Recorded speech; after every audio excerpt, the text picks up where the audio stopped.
Hi friends, welcome to എഡ്മോട്ടോ films.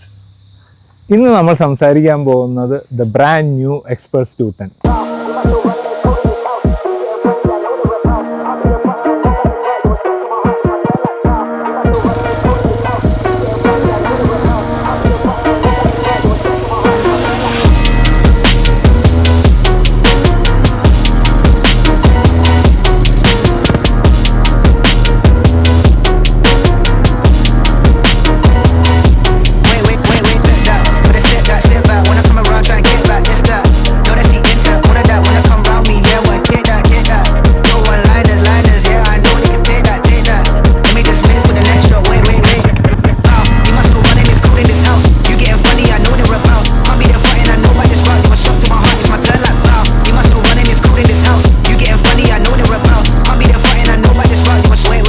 ഇതൊരു user review ആണ്.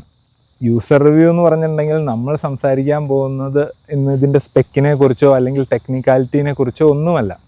നമ്മൾ വളരെ കാലത്തെ കാത്തിരിപ്പിന് ശേഷം നമ്മുടെ കയ്യിലേക്ക് എത്തിച്ചേർന്ന ദ എക്സ്പൾസ് 210. ആ എക്സ്പൾസ് 210 നമ്മൾ നടത്തിയ ഒരു ലോങ് ട്രിപ്പാണ്. ഒരു അറൗണ്ട് 1000 കിലോമീറ്റേഴ്സ് നമ്മൾ ഈ വണ്ടി ഓടിച്ചു. ഹൈവേസ്, സിറ്റീസ്, ഓഫ് റോഡ്, അങ്ങനെ നമുക്ക് പറ്റുന്ന എല്ലാ ടെറൈൻസിലൂടെയും ഈ വണ്ടി കൊണ്ടുപോയി. അപ്പോൾ വണ്ടി നമുക്ക് തന്ന ഒരു റെസ്പോൺസ് അല്ലെങ്കിൽ ഫീഡ്ബാക്ക്, ഇതെല്ലാം നിങ്ങളിലോട്ട് എത്തിക്കുന്നൊരു സ്റ്റോറി വീഡിയോ ആണിത്. So with no delay let's start the Xpulse 210 story.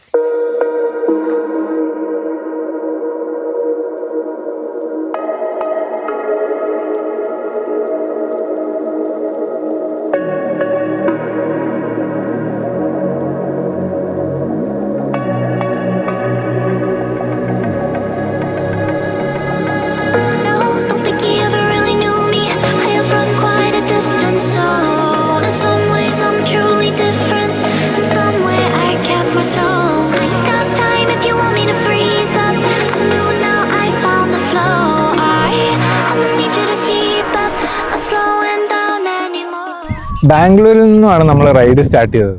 മൈസൂരും കൂർഗും ഒക്കെ കടന്ന് കണ്ണൂർ കറന്ന് യാത്ര. ഓൾമോസ്റ്റ് ഒരു 300 കിലോമീറ്റേഴ്സ് വരുന്ന ഒരു റൈഡായിരുന്നു. ഹൈവേസും സിറ്റീസും ഓഫ് റോഡും, ചില സ്ഥലങ്ങളിലൊന്നും റോഡേ ഇല്ല. റോഡ് പണി കാരണം ഫുൾ ഗ്രാവലായിട്ട് നശിച്ച് കിടക്കുന്ന ഒരു റോട്ടിൽ കൂടെയും അങ്ങനെ മിക്സഡ് ആയിട്ടുള്ള ടെറൈൻസ്, കാടിൻ്റെ ഉള്ളിൽ കൂടെയൊക്കെ ഉള്ള ഒരു മിക്സഡ് ആയിട്ടുള്ളൊരു ടെറൈൻസ് കൂടെ ഉള്ള ഒരു യാത്രയായിരുന്നു. ആദ്യത്തെ ഒരു 150 കിലോമീറ്റേഴ്സ് നമുക്ക് ഹൈവേ ആണ്, Bangalore Mysore highway. Bangalore Mysore express highway എന്ന് പറഞ്ഞിട്ടുണ്ടെങ്കിൽ വൺ ഓഫ് ദ ഫാസ്റ്റസ്റ്റ് റോഡാണ് ഇന്ത്യയിൽ. പക്ഷെ നമുക്ക് അതിൽ കൂടെ പോകാൻ പറ്റില്ല, കാറ് മാത്രമാണ് അതിൽ കൂടെ വണ്ടി വരുന്നത്. കാറും പിന്നെ മറ്റു വലിയ വണ്ടികൾ. പിന്നെ നമുക്ക് പോകാനുള്ളത് അതിൻ്റെ സർവീസ് റോഡായ മെയിൻ ഹൈവേ, അതിലൂടെയാണ്. അതിനകത്താണെങ്കിൽ ഒരുപാട് സ്പീഡ് ബ്രേക്കേഴ്സും കാര്യങ്ങളൊക്കെ ഉണ്ട്. അപ്പോൾ എന്നാലും നമുക്ക് അത്യാവശ്യം നമ്മുടെ സ്പീഡും കാര്യങ്ങളും വണ്ടിയുടെ പെർഫോമൻസും ഒക്കെ ടെസ്റ്റ് ചെയ്യാം, പവറും ഒക്കെ ടെസ്റ്റ് ചെയ്യാവുന്ന ഒരു ടെറൈനാണ്. അപ്പോൾ ആദ്യത്തെ ആ ഹൈവേയിൽ വണ്ടി ഓടിക്കുമ്പോൾ അത്യാവശ്യം നല്ല രീതിയിൽ തന്നെ വണ്ടി പെർഫോം ചെയ്തു. വണ്ടി നമുക്ക് തന്ന ആ ഒരു ഫീല്, ഹൈവേയിൽ ഓടിക്കുന്ന ഒരു ഫീല്, എക്സ്പൾസ് 200 ഒക്കെ ഓടിച്ചിട്ടുള്ളവർക്ക് അറിയാം ആ ഒരു ലാഗും കാര്യങ്ങളും. അതുമെല്ലാം കടന്നിട്ട് എക്സ്പ്രസ് ഹൈവേയിൽ അത്യാവശ്യം നന്നായിട്ട് തന്നെ നമ്മുടെ വണ്ടി പെർഫോം ചെയ്തു. വണ്ടിയുടെ മെയിൻ അപ്ഗ്രേഡായ 210cc എൻജിൻ അത്യാവശ്യം നല്ല രീതിയിൽ തന്നെ പെർഫോം ചെയ്തു. പുതിയ XMRൻ്റെ എൻജിൻ ആയതുകൊണ്ട് തന്നെ അത്യാവശ്യം നല്ല പവർ നമുക്ക് ഫീൽ ചെയ്യുന്നുണ്ടായിരുന്നു. പവർ ഡെലിവറി സ്മൂത്തായിരുന്നു. ലോ ആൻഡ് ടോർക്ക് നന്നായിട്ട് കിട്ടുന്നുണ്ടായിരുന്നു, especially second and third gear. അത്യാവശ്യം ഹൈറ്റുള്ള വിൻഷീൽഡ് ആയതുകൊണ്ട് തന്നെ ഒരു പരിധി വരെ വിൻഡ് ബ്ലാസ്റ്റ് തടയാൻ ഇത് ഹെൽപ്പ് ചെയ്യുന്നുണ്ടായിരുന്നു. ടോപ്പ് സ്പീഡ് ഹിമാലയനോ അല്ലെങ്കിൽ KTM തരുന്ന പോലെ അത്രയും കിട്ടില്ലെങ്കിലും ഒരു 100-110 ഒക്കെ ഈസിയായി ക്രൂസ് ചെയ്യാമെന്ന് തോന്നുന്നു. വണ്ടിയുടെ ഹൈവേ പെർഫോമൻസ് ടെസ്റ്റ് ചെയ്യാനുള്ളൊരു നല്ലൊരു ഓപ്പർച്യൂണിറ്റി ആയിരുന്നു അത്. നമ്മൾ അത്യാവശ്യം വണ്ടി ഒരു 5000 RPM ഒക്കെ കീപ്പ് ചെയ്തിട്ടാണ് ഓടിച്ചത്. വണ്ടിയുടെ ഫസ്റ്റ് സർവീസ് കഴിഞ്ഞിട്ടില്ല, വണ്ടി കിട്ടിയ ഉടനെ തന്നെ നമ്മൾ വണ്ടി എടുത്ത് ലോങ് റൈഡിനായിട്ട് ഇറങ്ങിയതാണ്. സോ നമുക്ക് സ്പീഡ് ലിമിറ്റ് ഉണ്ടായിരുന്നു, ഒരു 80 കിലോമീറ്റേഴ്സൊക്കെ സ്പീഡ് ലിമിറ്റ് വെച്ച് ഒരു 5000 RPM ഒക്കെ കീപ്പ് ചെയ്തിട്ടാണ് നമ്മൾ വണ്ടി എടുത്തത്. എന്നാലും വണ്ടി നല്ലൊരു ഫീൽ തന്നെ തന്നു. വണ്ടി നല്ല റിഫൈൻഡാണ്. വണ്ടിയുടെ ബിൽഡൊക്കെ നന്നായിട്ട് തന്നെയാണ്. വണ്ടിയുടെ എക്സോസ് നോട്ട് വളരെ രസമുള്ള ഒരു എക്സോസ് നോട്ടാണ്. ശരിക്കും പറഞ്ഞിട്ടുണ്ടെങ്കിൽ 6000-7000 RPM കയറുമ്പോഴാണ് വണ്ടിയുടെ എക്സോസ് നോട്ടൊക്കെ നമുക്ക് നന്നായിട്ട് ലിസൺ ചെയ്യാൻ പറ്റുന്നത്. പിന്നെ വണ്ടിയുടെ സസ്പെൻഷൻ എങ്ങനെ റെസ്പോണ്ട് ചെയ്യുന്നു, സ്പീഡ് ബ്രേക്കറും കാര്യങ്ങളും ഒക്കെ വരുമ്പോൾ നമുക്ക് വണ്ടി സ്ലോ ഡൗൺ ചെയ്യേണ്ടി വരുന്നു, അങ്ങനെയൊക്കെ ഉള്ള ഒരു കാര്യങ്ങളൊക്കെ നമുക്ക് ടെസ്റ്റ് ചെയ്യാനായിട്ടുള്ളൊരു ഓപ്പർച്യൂണിറ്റി ആയിരുന്നു. സോ ഫസ്റ്റത്തെ ഒരു 1-2 സ്പീഡ് ബ്രേക്കറൊക്കെ ഞാൻ സ്ലോ ഡൗൺ ചെയ്ത് ഒന്ന് വണ്ടി കയറ്റിയൊക്കെ ഇറക്കി. വണ്ടിയിലാണെങ്കിൽ അത്യാവശ്യം ഒരു 15-20-25 കിലോ, ഞാൻ വെയിറ്റ് ഒന്നും നോക്കിയില്ല, ഏകദേശം അത്രയും ഒരു വെയിറ്റ് നമ്മുടെ ബാക്കിൽ നമ്മൾ ടൈയൊക്കെ ചെയ്തിട്ടാണ് ട്രാവൽ ചെയ്യുന്നത്. സോ നമ്മൾ അത് വെച്ചിട്ട് ആദ്യത്തെ ഒരു 2-3 എന്താ പറയുക സ്പീഡ് ബ്രേക്കറൊക്കെ നമ്മൾ സ്ലോ ആക്കി കയറ്റി ഇറക്കി നോക്കി. അപ്പോൾ വണ്ടിക്ക് ഒരു സീനും ഇല്ല, സ്പീഡ് ബ്രേക്കറൊന്നും അറിയുന്നില്ല. അപ്പോൾ എന്ത് ചെയ്തു എന്ന് വെച്ചിട്ടുണ്ടെങ്കിൽ ശരി, നെക്സ്റ്റ് സ്പീഡ് ബ്രേക്കർ വന്നപ്പോൾ ഞാൻ വിചാരിച്ചു എന്നാൽ വണ്ടി സ്ലോ ഡൗൺ ചെയ്യാണ്ട് ഡയറക്റ്റ് ഒന്ന് ടെസ്റ്റ് ചെയ്ത് നോക്കാം, എങ്ങനെയാണ് വണ്ടി പെർഫോം ചെയ്യണം, വണ്ടിയുടെ സസ്പെൻഷൻ എങ്ങനെയുണ്ടെന്ന് അറിയാമല്ലോ. അപ്പോൾ ഞാൻ വന്ന ആ ഒരു സ്പീഡ് തന്നെ മെയിൻറ്റെയിൻ ചെയ്ത് അടുത്ത ഒരു സ്പീഡ് ബ്രേക്കർ വന്ന വരവിൽ തന്നെ ചാടിച്ചു നോക്കി. വണ്ടിക്ക് യാതൊരു സ്ട്രെസ്സും ഇല്ല. വണ്ടി നല്ല അടിപൊളിയായിട്ട് തന്നെ വണ്ടിയുടെ സസ്പെൻഷൻ ആ ജമ്പ് എടുക്കുകയും അത് നമുക്ക് നല്ലൊരു കംഫേർട്ട് തരികയും റൈഡർക്ക് നല്ലൊരു കോൺഫിഡൻസ് തരികയും ഒക്കെ നന്നായിട്ട് തന്നെ വണ്ടി ചെയ്തു. അത് ആക്ച്വലി ആ ഫസ്റ്റത്തെ ജമ്പ് കഴിഞ്ഞപ്പോൾ ഞാൻ ഭയങ്കര ഹാപ്പി ആയിരുന്നു. ഞാൻ ഹെൽമെറ്റിൻ്റെ അകത്ത് ചിരിച്ച് ആർത്തുല്ലസിച്ചൊക്കെയാണ് ഞാൻ പോയത്. സോ അതിൽ പിന്നെ എനിക്ക് ഒരു സ്പീഡ് ബ്രേക്കറിലും സ്പീഡ് കുറയ്ക്കേണ്ടയോ അല്ലെങ്കിൽ കുറച്ച് കെയർഫുൾ ആവേണ്ടയോ ഒന്നും വന്നില്ല. സ്റ്റാൻഡിങ് പൊസിഷനിൽ നിന്ന് നമ്മുടെ റൈഡിങ് ടെക്നിക്സ് ഒക്കെ യൂസ് ചെയ്ത് ജമ്പ് ചെയ്ത് ഗ്ലൈഡ് ചെയ്ത് നമ്മളങ്ങ് പോയി.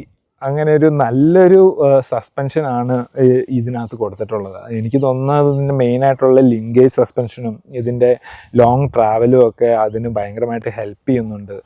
റൈഡർക്ക് നല്ലൊരു കോൺഫിഡൻസും കാര്യങ്ങളൊക്കെ കൊടുക്കാനായിട്ട് ഇത് ഹെൽപ്പ് ചെയ്യുന്നുണ്ട്.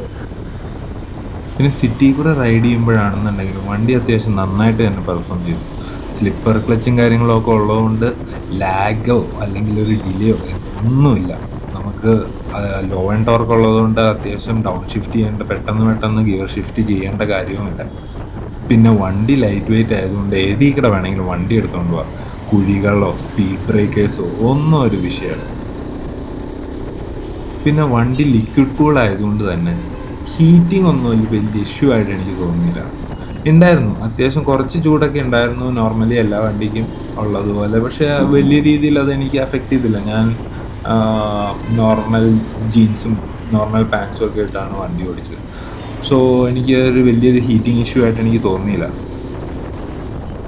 ഹൈവേ ക്രൂസിങ്ങിൽ എന്നെ ഏറ്റവും അധികം ഹെൽപ്പ് ചെയ്തൊരു മെയിൻ സാധനമാണ് ഈ സീറ്റ്. അത്യാവശ്യം നല്ല രീതിയിൽ ഫേമാണ്, നല്ല സ്പേഷ്യസ് ആണ്, നല്ലൊരു കംഫർട്ട് തരുന്നൊരു സീറ്റ് തന്നെയായിരുന്നു ഇത്. പിന്നെ ഇതിൻ്റെ ബാക്കിലുള്ള ഈ ക്യാരിയർ ഞാനൊരു 15-20 കിലോസൊക്കെ ഇതിനകത്ത് ടൈ ചെയ്ത് വെച്ചിട്ടുണ്ടായിരുന്നു. എന്നിട്ടാണ് ഈ ജമ്പും കാര്യങ്ങളും ഒക്കെ എടുത്തത്. എന്നാലും എനിക്ക് യാതൊരു ഡിഫിക്കൽറ്റിയോ അല്ലെങ്കിൽ ഒരു കംഫർട്ടില്ലാത്തൊരു ഫീലോ ഒന്നും ഉണ്ടായിരുന്നില്ല. പിന്നെ ഈ റൈഡിൽ ഒരുപാട് ഓഫ് റോഡ് ട്രയൽസ് ഉണ്ട് കേട്ടോ. ഓഫ് റോഡ് ട്രയൽസ് എന്ന് പറഞ്ഞിട്ടുണ്ടെങ്കിൽ വണ്ടി പോകുന്ന റൂട്ടിലൊക്കെ ലെഫ്റ്റ് സൈഡിലും റൈറ്റ് സൈഡിലും ഒരുപാട് ഓഫ് റോഡ് റോഡ്സ് പോകുന്നു. ഗ്രാമങ്ങളുടെ ഉള്ളിലോട്ടും കൃഷി സ്ഥലങ്ങളുടെ ഉള്ളിലോട്ടും ഒക്കെ ഉള്ള ചെറിയ ഓഫ് റോഡുകളാണ്. പക്ഷെ ഇത് നമ്മളെ ടെംപ്റ്റ് ചെയ്യും. ഞാനൊരു 4-5 ഓഫ് റോഡുകളിലൂടെയൊക്കെ വണ്ടി എടുത്തുകൊണ്ട് പോയി. വണ്ടി നല്ല അടിപൊളിയായിട്ടാണ് പെർഫോം ചെയ്തത്. വണ്ടിയുടെ സസ്പെൻഷൻ ഒന്നും പറയാനില്ല, ലിങ്കേജ് സസ്പെൻഷനും അതിൻ്റെ ലോങ് ട്രാവലും എന്ത് രസമായിരുന്നു. ഒരു കുതിരപ്പുറത്ത് ഇരുന്ന് പോകുന്നൊരു ഫീലായിരുന്നു വണ്ടി ജമ്പ് എടുക്കാനാണെന്നുണ്ടെങ്കിൽ. ഒരു അൺനെസസറി നോയ്സും അല്ലെങ്കിൽ ഒരു ഡിസ്കംഫർട്ട് നമുക്ക് തരുന്നുണ്ടായില്ല. Summer days burn me out, love just brings me down. Cold inside like winter leaves that slowly leave the ground. Hey, you come back, I wanna give you a chance. Love me like you used to, so we can learn again. The skin is getting brown, baby, drink your night away. Maybe we will not regret it, you will not regret me. Laying down under the sun, burning love cause we are young. No one tells us what's done wrong, cause it's just me and you.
Of റോഡുകളൊക്കെ attend ചെയ്ത് കഴിഞ്ഞപ്പോൾ literally വണ്ടി ഒരു പുതിയ മെഷീനാണെന്ന് ഞാൻ മറന്നു തന്നെ പോയി. It was A fun toy. ഞാനത് എനിക്ക് തോന്നിയ വഴി ഓടിച്ചു. നന്നായി ഞാൻ എൻജോയ് ചെയ്യുന്നുണ്ടായിരുന്നു. വണ്ടിയുടെ സസ്പെൻഷൻ നമുക്ക് തരുന്നൊരു കോൺഫിഡൻസ്, വണ്ടിയുടെ സ്റ്റെബിലിറ്റി, ഒന്നും പറയാനില്ല.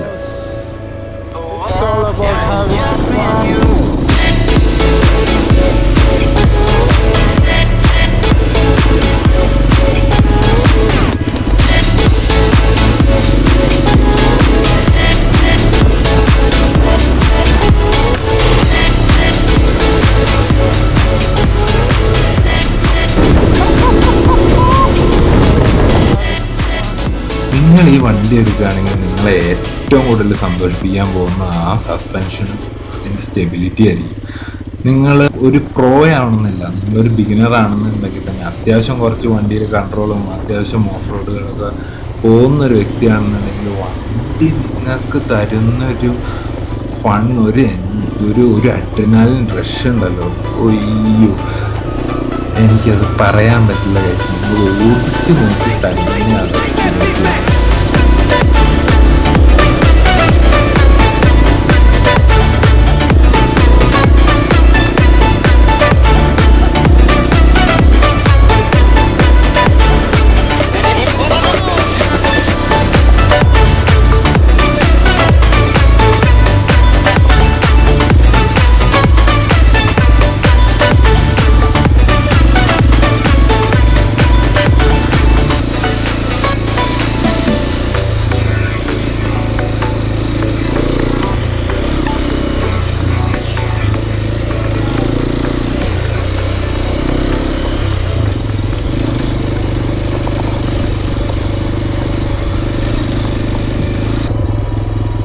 സീറ്റ് ഹൈറ്റിൻ്റെ കാര്യം പറയുകയാണെന്നുണ്ടെങ്കിൽ ഞാനൊരു 5'10", 5'11" ഒക്കെ ഹൈറ്റുള്ളൊരു വ്യക്തിയാണ്. എനിക്ക് ഈ സീറ്റ് അത്യാവശ്യം നല്ലൊരു കംഫർട്ട് തരുന്നുണ്ട്. കാരണം എൻ്റെ ഫ്ലാറ്റ് ഫൂട്ടഡ് ആണ്, കാലെത്തുന്നതിനോ ഒന്നും യാതൊരു വിഷയമില്ല. നിങ്ങളൊരു 5'6" അല്ലെങ്കിൽ 5'7" ഒക്കെ ഹൈറ്റുള്ളൊരു വ്യക്തിയാണെന്നുണ്ടെങ്കിൽ നിങ്ങൾക്കും ഈ വണ്ടിയിൽ കാലെത്തുന്നതിനായിട്ട് അധികം ബുദ്ധിമുട്ടേണ്ടി വരുമെന്ന് എനിക്ക് തോന്നുന്നില്ല. നമ്മൾ നാഗർഹൊള്ളെ ടൈഗർ റിസർവിൻ്റെ അകത്തേക്കൂടെയൊക്കെയാണ് ട്രാവൽ ചെയ്തത്. വളരെ മനോഹരമായ ഒരു റൈഡായിരുന്നു അത്. നല്ല വെയിലും കാര്യങ്ങളും ഒക്കെ ഉള്ള ടൈമാണെന്നുണ്ടെങ്കിലും ഫോറസ്റ്റിൻ്റെ ഉള്ളിലുള്ള ഒരു റൈഡായിരുന്നു. പീസ്ഫുള്ളാണ്, കൂളായിരുന്നു.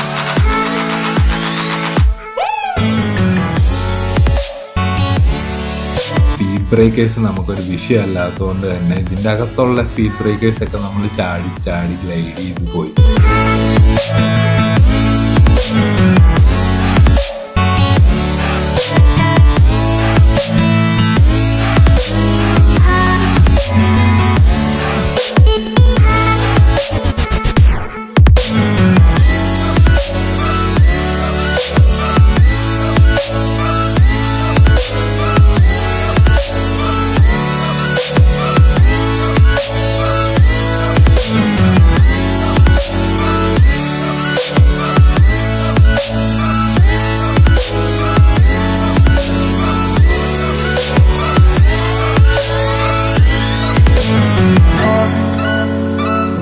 കൂർഗൊക്കെ കഴിഞ്ഞപ്പോൾ അത് റോഡൊക്കെ അത്യാവശ്യം നല്ല മോശമായിരുന്നു. റോഡ് പണി നടക്കുന്ന കാരണം അവിടെ റോഡേ ഉണ്ടായില്ല. Actually there is no road, അതൊരു ഓഫ് റോഡ് തന്നെയായിരുന്നു.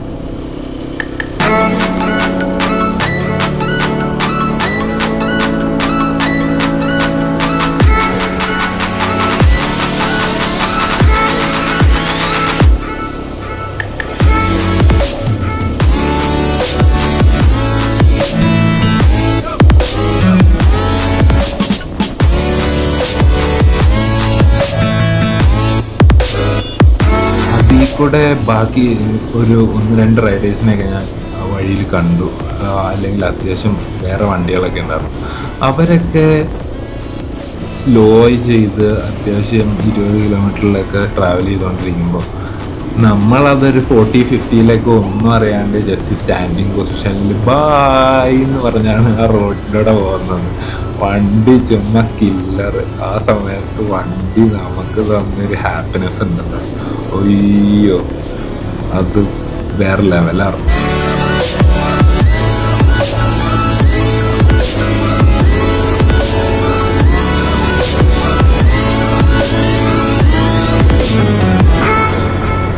ഈ റൈഡ് ഭയങ്കരമായി എൻജോയ് ചെയ്ത് റൈഡ് ചെയ്യാൻ എനിക്ക് സാധിച്ചു. അതിൻ്റെ മെയിൻ കാരണം ഈ വണ്ടിയാണ്.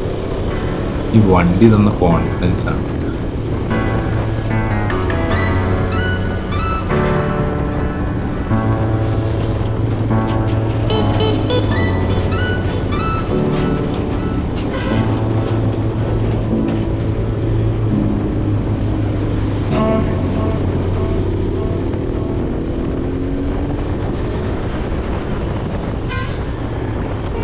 എന്നെ വളരെയധികം ഹാപ്പി ആക്കിയ ഒരു റൈഡായിരുന്നു അത്.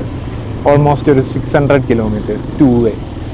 അതിമനോഹരമായൊരു റൈഡായിരുന്നു. ഞാൻ കാര്യം സോളോ ആയിട്ടാണ് ട്രാവൽ ചെയ്തത്, വേറെ ആരും ഉണ്ടായില്ല.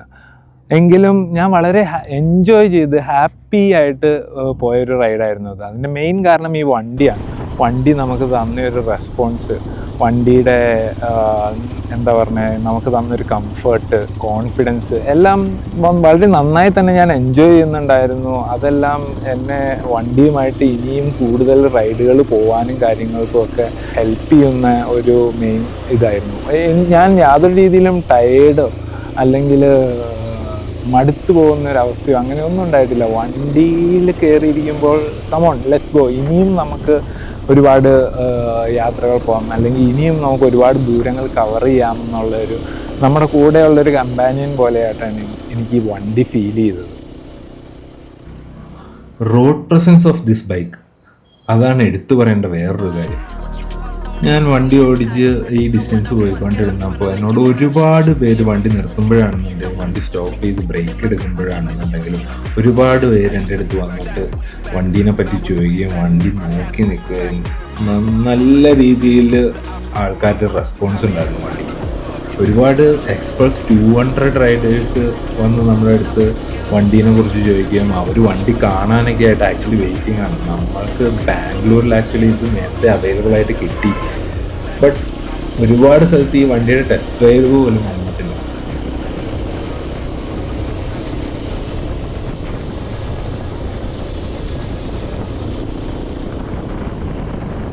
പിന്നെ ഇതിൻ്റെ TFT ഡിസ്പ്ലേനെ കുറിച്ച് പറയുകയാണെന്നുണ്ടെങ്കിൽ ഞാൻ അത്യാവശ്യം നല്ല രീതിയിൽ വെയിലുള്ള ടൈമിലാണ് വണ്ടിയെ ഓടിച്ചത്. ഡിസ്പ്ലേയുടെ വിസിബിലിറ്റിക്കൊന്നും യാതൊരു സീനും ഉണ്ടായില്ല. പിന്നെ വണ്ടിയിൽ ടേൺ ബൈ ടേൺ നാവിഗേഷനാണ് ഉള്ളത്, പക്ഷെ അത് അത്ര റിലയബിൾ അല്ല. വണ്ടിയിൽ എക്സ്ട്രാ ഒരു മൊബൈൽ ഹോൾഡർ ഇല്ലാത്തതിൻ്റെ വിഷമം ഞാൻ നന്നായിട്ട് അനുഭവിച്ചു.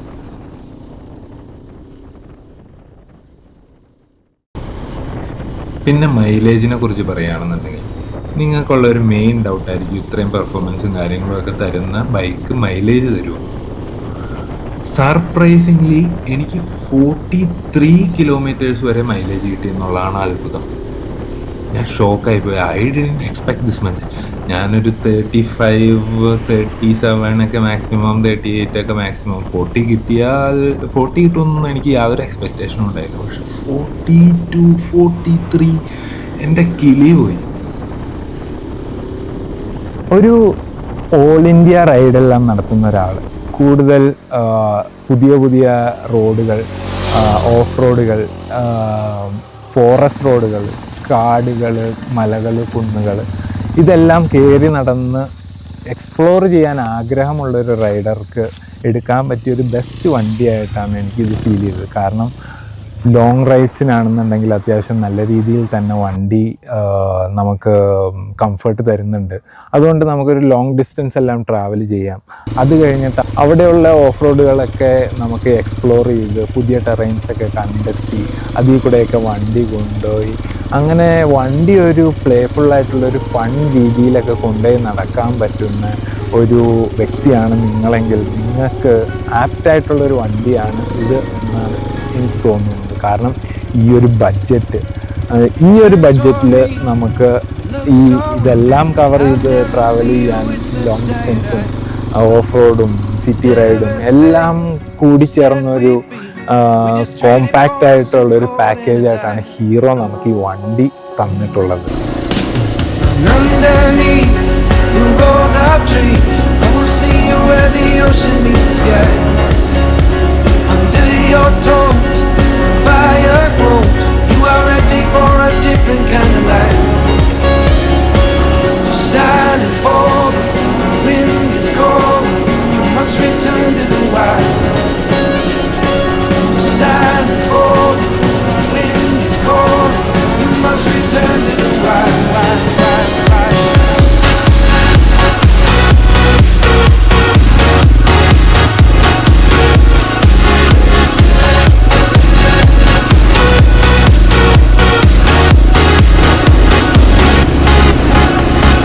Follow me down, there's no one around.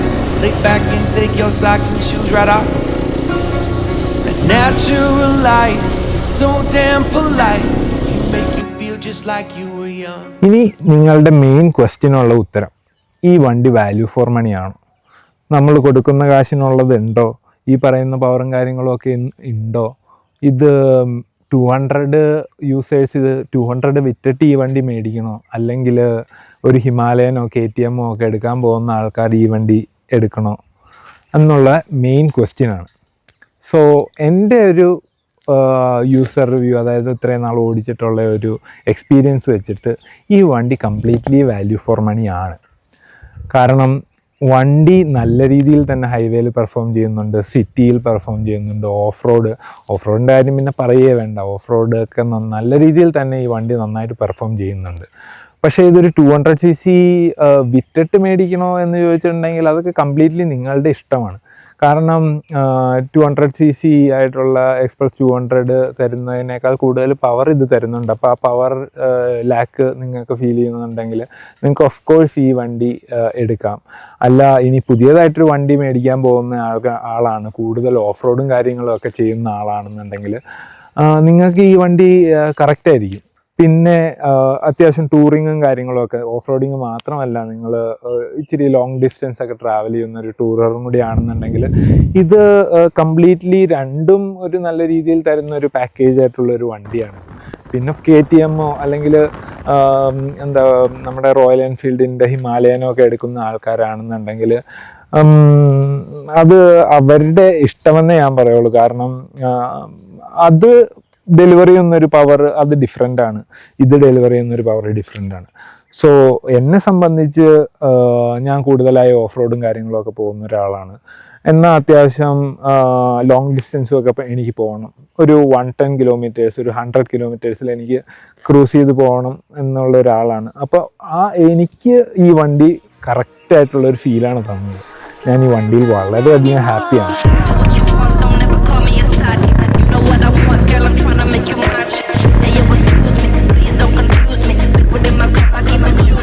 നിങ്ങൾക്ക് ഈ വീഡിയോ ഇഷ്ടമായെന്ന് കരുതുന്നു.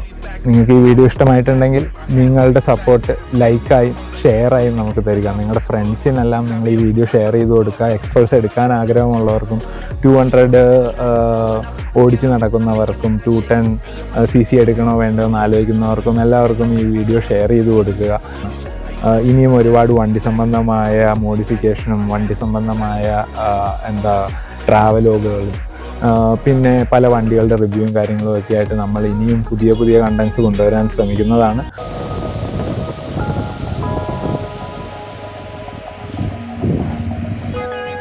അപ്പോൾ വീഡിയോ നിങ്ങൾക്ക് ഇഷ്ടപ്പെട്ടു എന്ന് വിചാരിക്കുന്നു. വീഡിയോ ഇഷ്ടപ്പെട്ടെങ്കിൽ please do like, share and subscribe.